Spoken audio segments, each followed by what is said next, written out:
Messieurs, dames, bonjour, bonsoir et bienvenue pour un nouveau résumé d'animé. Et aujourd'hui, je vais traiter de la licence The Promised Neverland et des 2 saisons de sa série animée. Contrairement à ce que j'ai pu éventuellement dire sur les réseaux sociaux, je voulais traiter, en plus de la série animée, du tout le manga. À partir, bien sûr, des événements de la saison 2, puisque vous savez que cette saison 2 de la série animée qui a été compliqué parce que personne ne l'aime, hein, c'est un véritable massacre, mais je vais quand même en parler. Vous pourrez de toute façon la sauter, vous n'êtes pas obligé de la regarder, hein, ce résumé de saison 2. Vous aurez une partie saison 1, vous aurez une partie saison 2, vous pouvez totalement couper le chapitre de la saison 2, c'est comme vous le souhaitez, je vous oblige à rien. Mais j'ai décidé, après réflexion, puisque je vais, à partir d'aujourd'hui, à partir du tournage de cette vidéo, relire l'entièreté du manga à partir du tome 5, à partir donc de la fin de la saison 1, puisque le tome 5, en tout cas le premier tiers, adapte l'entièreté de la saison 1 de l'animé. Et comme vous savez que la saison 2 prend beaucoup trop de liberté en ce qui concerne le manga et a coupé bien 80%, voire 90% de l'intrigue, je vais devoir tout relire et j'ai envie d'être le plus propre possible. Relire ça de manière très expéditive pour sortir la vidéo, ça aurait fait très tâche. Donc j'ai envie vraiment de faire les choses correctement, quitte à vous sortir une vidéo à côté. Mais au moins, vous aurez l'entièreté de tout ce qu'il y a à savoir après la saison 1 de l'animé. Et voyez cette saison 2 comme un what if ou quelque chose comme ça.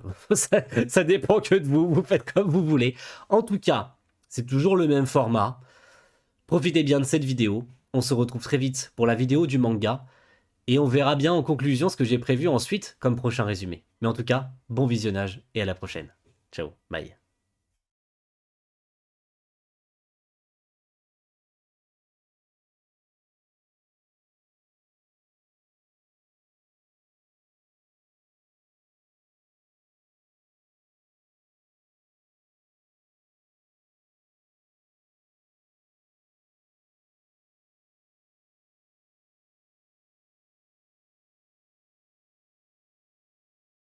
Emma, Ray et Norman sont 3 enfants de 12 ans, d'une grande fratrie vivant à l'orphelinat Gracefield, aux côtés de maman, aussi appelée Isabella. Ils vivent une vie heureuse sans rien pour leur manquer, donc qu'est-ce qui pourrait mal se passer, me direz-vous? Non, franchement, je vois pas du tout ce qui pourrait arriver de mal. Chaque jour, ils passent des tests cognitifs. Le ton de la série change radicalement sur quelque chose de bien plus sérieux et dérangeant. Cependant, le ton léger revient quand une des petites filles, Connie, trouve enfin une famille et doit quitter ses frères et sœurs. La surprise est de mise pour Emma et Norman quand la petite oublie son lapin en peluche préféré. Nos 2 amis ne peuvent pas s'empêcher de lui ramener. Et... oh mon Dieu, ça y est, on y est. S'il y a bien une chose que l'anime a réussi, c'est bien cette révélation. Elle est complètement folle. Voilà le vrai visage de l'œuvre. Nos enfants de Gracefield ne sont rien d'autre que de la nourriture pour démons. Et Isabella n'est juste là que pour surveiller la marchandise jusqu'à maturité. Il n'y a plus une seconde à perdre pour Emma et Norman, qui n'ont plus qu'une seule idée en tête, s'enfuir à tout prix et emmener tout le monde.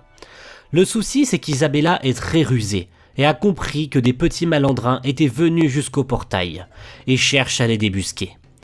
Emma et Norman finissent par mettre Ray au courant de ce qui se passe et ils gobent assez facilement, voire peut-être un peu trop facilement la situation. Le gars est complètement pragmatique dans toutes les situations, il gobe tout ce qu'on lui dit comme si il savait peut-être tout. Ouais. Dès lors, nos 3 amis vont chercher à comprendre et anticiper les mouvements d'Isabella. Mais ils ne sont pas au bout de leur surprise. Une nouvelle adulte arrive, ainsi qu'un bébé, résultant aussi de plusieurs théories. Il existe plusieurs adultes, mais aussi d'autres potentiels approvisionnements ailleurs.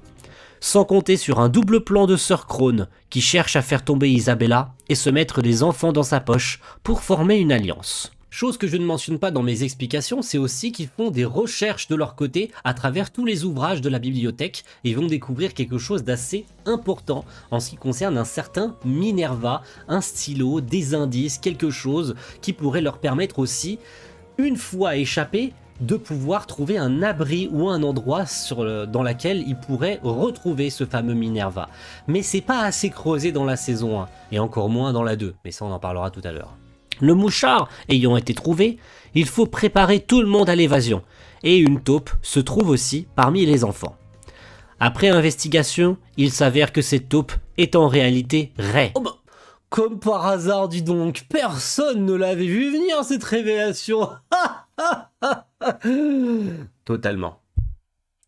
Alors avec du recul, s'il y a bien une personne qu'il fallait absolument pas mettre au courant, c'est ni Don ni Gilda. Hein. Ils ont quasiment tout foiré. À cause d'eux, le plan a bien failli partir totalement en cacahuète parce qu'ils ont voulu fouiner à droite, à gauche pour essayer de connaître la vérité. C'est n'importe quoi. Et profitent de l'occasion pour former une alliance qui serait bénéfique à tous. Sauf que Crone ne pensait pas une seconde qu'elle se ferait avoir en beauté par Isabella. Étant de mèche avec la mère Grand, dirigeante des autres fermes. Et c'en est donc fini pour elle. Ciao bye. Ce souci étant, Isabella comprend que Ray, bien que son espion, l'a trahi dans le dos, et finit par tout comprendre au sujet d'Emma et Norman, jusqu'à aller casser sa jambe pour l'immobiliser. J'adore le « je t'aime Emma », mais elle lui pète la jambe comme si elle avait fait quelque chose de mal. Bon, c'est vrai, ok, mais c'est quand même un peu abusé, hein. Un tout petit peu. Je sais pas ce que vous en pensez. Hein. Et c'est avec surprise et stupéfaction que nous apprenons dans la foulée la livraison de Norman. Après des explications sur les souvenirs de Ray et une mise en place d'un plan permettant à Norman de s'échapper de Gracefield par les murs, mais il n'en sera finalement rien, puisque derrière les murs, il y a un énorme précipice. Norman nous quitte donc non sans quelques surprises, nous laissant dans le mystère. Est-ce qu'il s'est fait manger par les démons? Est-ce qu'il est mort? Est-ce qu'il est encore vivant? Suspense qui a laissé aussi bien les lecteurs du manga que les animés only complètement mindfuck. Hein. On n'en sait rien à ce stade de l'histoire, on ne sait même pas où est-ce que le manga essaye de nous emmener, et encore moins l'animé. C'est fou, c'est complètement fou. Le temps va passer, où tout espoir semble perdu. Ray en est même au point de péter totalement une durite, prêt à se sacrifier et à se suicider. Mais Emma n'a absolument pas abandonné, où le plan d'échappatoire va se mettre enfin en place à une vitesse folle. L'orphelinat finit par brûler, Emma et Ray se débarrassent de leur mouchard, et c'est sous le regard circonspect d'Isabella qu'une majorité des enfants réussissent à passer le gouffre. Finissant sur une histoire terrifiante, d'une enfant qui était prête à tout pour survivre, relatant les mêmes expériences aux yeux des enfants que nous connaissons, mais aussi qu'Isabella n'est autre que la mère biologique de Ray. La partie est perdue, et une nouvelle aventure attend nos fugitifs. Voilà donc la fin de cette saison 1 qui a concrètement bien été appréciée par le public, qui a été très bien adaptée. Alors ils ont coupé 2-3 choses, mais je veux dire, ils ont concrètement réussi concernant l'ambiance, concernant la DA, concernant tout ce qu'il y avait à faire, autant VO que VF, le jeu est bon. Tout était parfait en ce qui concerne cette saison 1 et il n'y avait rien qui pouvait indiquer que ce qui arriverait derrière serait aussi catastrophique. Autant le dire, personne ne pouvait prévoir la chute vertigineuse de l'anime The Promised Neverland, sorti en 2020.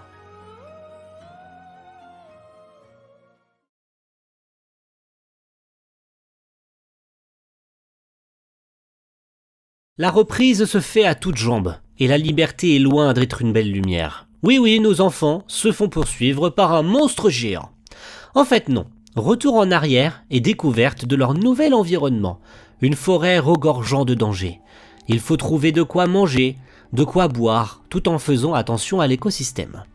La soirée débarque, on revient au moment où le démon les pourchasse, sauf que d'autres démons aussi sont à leur recherche. Et c'est la merde. Mais surprise, Emma et Ray, ainsi que les enfants, sont tous sauvés par 2 démons, visiblement très gentils et très étranges, respectivement appelés Mujika et Sonjo. Et leur particularité, c'est qu'apparemment, ils ne mangeraient pas d'humains. Alors avec cette saison 2, va pas falloir trop chercher à creuser en ce qui concerne ces 2 personnages, à part peut-être à la fin de saison où on nous dévoilera 2-3 petites choses en ce qui concerne leur passé. Il est vrai que la saison ne prendra même pas la peine de développer qui est Mujika ou qui est vraiment Sonju, on en a rien à foutre, ok? Donc allons droit au but et finissons-en vite, s'il vous plaît.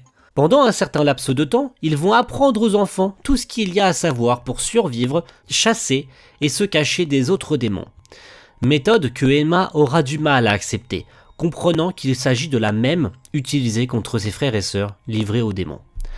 Après plusieurs semaines et être sorti de la forêt, et surtout grâce au stylo et au livre récupérés à Gracefield de Minerva, leur laissant des indices concernant un lieu où ils pourraient tous se mettre en sécurité. Ils finiront enfin par s'installer à l'intérieur, au chaud et à l'abri, découvrant petit à petit, à travers ces différentes pièces, un monde bien plus sombre qu'ils ne pouvaient l'imaginer. Un lieu qui rappellera beaucoup de choses en ce qui concerne les manga readers, mais qui a stupéfait tout le monde, et c'est là où a été le point de corde de cette saison 2, et qui a rendu fou et en colère tous les fans du manga. Oui, nous sachons. Après un autre indice trouvé par le téléphone de l'abri et y avoir passé plusieurs mois, les démons semblent avoir retrouvé leurs traces, et les obligeant aussi à fuir à nouveau. À partir d'ici, l'histoire prend un nouveau tournant. Un certain nombre d'années ont passé et tous nos enfants ont fini par s'installer incognito dans une ville remplie de démons. Sauf que certains, ne pouvant pas se tenir à carreau, feront une énorme bêtise et se feront repérer. Et c'est là qu'une énorme révélation nous est mise devant la tronche. Ceux qui leur sont venus à leur rescousse et dont le chef finit par se dévoiler devant Emma et Ray n'est autre que Norman, qui, oui, avait donc survécu. Je suis désolé, mais c'est le pire retour que Norman pouvait nous faire. De tout ce qui était possible et imaginable, Kaiju Shirai, je suis désolé, tu as du putain de sang sur les mains. C'est une honte absolue ce qui a été fait sur ce retour de Norman. J'aurais préféré qu'il reste mort et enterré, le frérot. Ça n'avait aucun putain de sens. D'accord ? Une longue discussion a lieu entre nos trois comparses, où Norman révèle qu'il a lui aussi un stylo de Minerva, et que ses compagnons et lui veulent en finir avec les démons, et libérer les fermes, quitte à tous les tuer. Ce qui n'est pas au goût d'Emma, qui a rencontré des gentils démons, et tente de relativiser. Souci étant que Norman semble vraiment très malade et n'en a plus pour longtemps. On peut enfin comprendre ce qui lui est arrivé, lui qui s'est retrouvé dans un centre de recherche avec d'autres enfants spéciaux, étant chaque jour des sujets d'expérience démarrant une rébellion. Tandis qu'Emma et les enfants cherchent Mujika et Sonju, Norman ne tiendra pas sa promesse et finira par mettre à feu et à sang le village des démons, souhaitant révéler leur véritable nature de monstres. Sauf que cela ne se passera pas comme il l'espérait, quand un vieux démon, voulant retrouver sa petite fille, nommée aussi Emma, la sauvera de la métamorphose grâce à son sang particulier, ce qui lui fera faire un pas en arrière. Sur le fond, l'idée était loin d'être mauvaise, mais c'est la forme qui pêche. Tout va beaucoup trop vite. On n'a pas le temps de comprendre, on n'a pas le temps de s'attacher à certains des personnages et encore moins aux acolytes de Norman qu'il a rencontrés dans le centre de recherche. Tout va beaucoup trop vite. On a vraiment l'impression que Norman a une haine viscérale envers les démons, alors que rien ne nous pousse vraiment à les tuer, surtout qu'on a beaucoup plus suivi ça du côté de Emma et des enfants, à essayer de comprendre ce qui va pas grâce au grand-père démon, etc. Là, Norman, il veut juste les exterminer pour les exterminer, et Norman est censé être un gentil dans la saison précédente. Donc qu'est-ce qui fait qu'aujourd'hui, il est devenu méchant comme ça ? On nous laisse pas le temps de comprendre, et c'est ça tout le problème. Tout cela est maintenant terminé.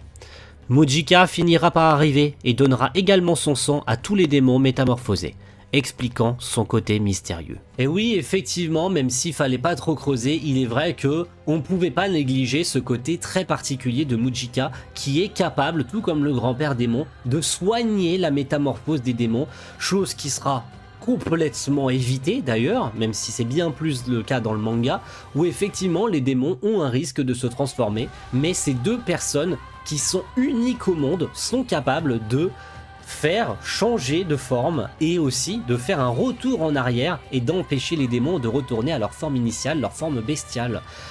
Mais l'animé n'a pas pris le temps. Voilà, comme tout le reste, j'ai envie de dire. Qu'est-ce que c'est décevant. Il ne reste donc plus qu'une chose à faire, aller chercher le mal à la racine et en finir.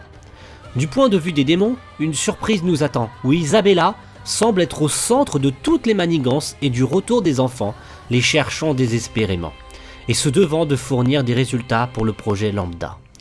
Les fermes sont en ébullition et une grande attaque se prépare. car c'est au centre de tout ceci que se trouve une porte de sortie pour le monde des humains. Tout le monde est très bien préparé et notre groupe finit par réunir tous les enfants, y compris Phil, qui attendait le retour de Emma depuis tout ce temps.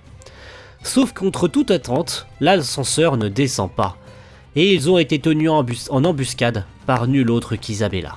Ça aussi, ce moment, ça a fait cringer tous les fans du manga, enfin, pour le peu qui restait encore à ce moment-là, parce que je pense qu'à partir des 3 premiers ou des 4 premiers épisodes, tout le monde avait déjà lâché l'affaire, de toute façon. Peter Rattray pense avoir gagné. Sauf que non, en réalité, Isabella n'a jamais été rangée du côté des démons, et retourne son arme contre lui. C'est une victoire totale, où même le grand-père démon et Mujika apporteront des renforts au cas où pour aider et empêcher un massacre. Malgré un flashback voulant nous faire relativiser et culpabiliser sur le passé de Peter Rattray, celui-ci finira par se donner la mort. Je demande dans l'assemblée, qui en avait quelque chose à foutre de ce personnage ? C'est bien ce qui me semblait. Tout porte donc à croire que c'est fini et que tout le monde va pouvoir passer de l'autre côté. Mais finalement, Emma, Ray et Norman décident de rester dans le monde des démons. Pourquoi ? Changer les mœurs, libérer encore de nombreux enfants des fermes massives et trouver des accords entre humains et démons. Et là, on est certainement sur la pire fin de l'univers. On s'est littéralement foutu de notre gueule. S'il y avait bien un truc qu'il ne fallait pas faire, c'était négliger la fin.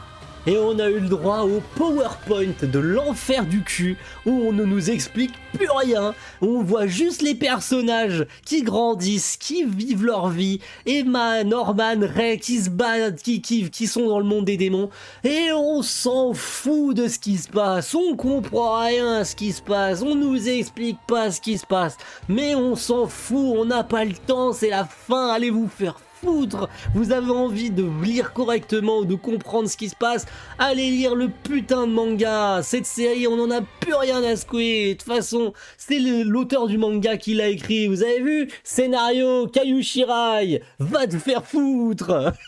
Cela prendra peut-être plusieurs années, mais ils promettent de rentrer un jour. C'est ainsi que d'un côté comme de l'autre, le temps va passer, retrouvant la paix et démarrant une nouvelle vie. Passons un pacte et changeons le monde. Ils sont enfin de retour, et c'est le bonheur.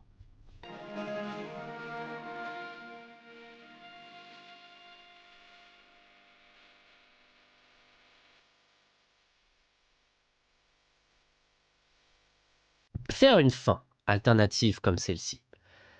Il y avait l'idée. Faire de cette saison un what if où il se passe des choses différentes.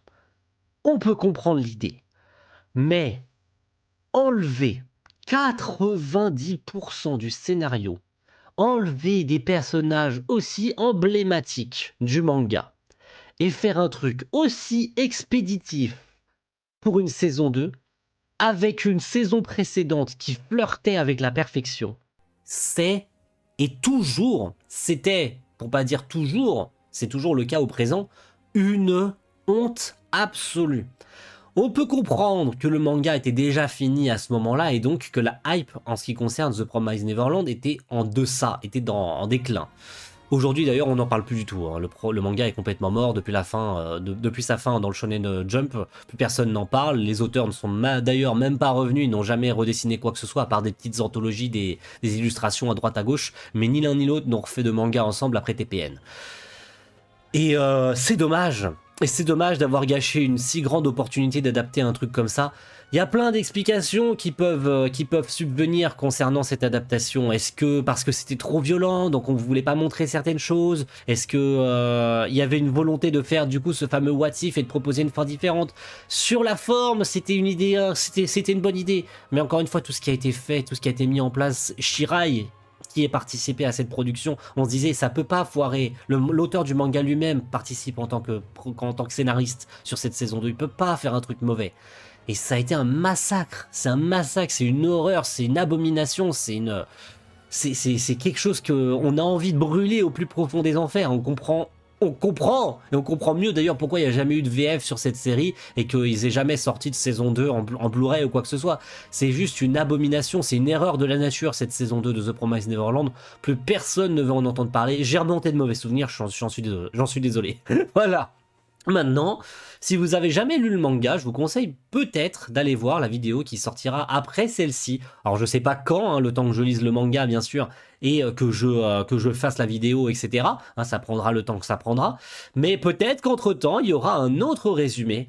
Et je peux vous d'ores et déjà vous l'annoncer, le prochain résumé sera sur la série animée de Made in Abyss. Oui, parce que il faut savoir que la série a 2 saisons. Ça, vous avez probablement dû le savoir et vu passer. Il y a aussi un film qui fait la jonction entre cette première et deuxième saison, mais qu'il y a aussi un prochain projet de série animée qui est prévu. Peut-être pas d'ici l'année prochaine, puis peut-être pas d'ici 2 ans, peut-être pas d'ici 3 ans, puisqu'il faut savoir que le manga n'a pas assez de contenu pour faire ce fameux projet d'animation. Mais entre-temps, je me dis que ça serait sympa de rappeler certains événements, même si la saison 2 est quand même relativement récente, elle date de l'année dernière ou d'il y a à peine 2 ans. Donc c'est quand même très frais pour beaucoup d'entre vous, mais je trouverais ça sympa quand même de faire une petite rétrospective, je vais y arriver, de cette série, pour au cas où le jour où il y a cette fameuse suite, que tout le monde puisse voir la vidéo en question, se remettre à jour. De toute façon, c'est un peu le but de ces contenus, bien sûr. Et donc, ça sortira quand ça sortira. Je vais me concentrer principalement sur le manga The Promised Neverland, de tout relire et faire la vidéo. Pas mal d'autres projets qui sont prévus. Je suis complètement surbooké de projets en ce qui concerne la chaîne et des vidéos et de ça et de trucs et de machin. Donc ne m'en voulez pas si ça prend du temps. Ça sortira quand ça sortira. Sachez que ça sortira en cours d'année, ça c'est sûr. Je repousse pas l'année prochaine. Ça sortira cette année. Quand je peux pas vous le dire, mais ça sortira quand ce sera prêt. Et c'est le principal. Merci à tous. Et à une prochaine. Ciao, bye.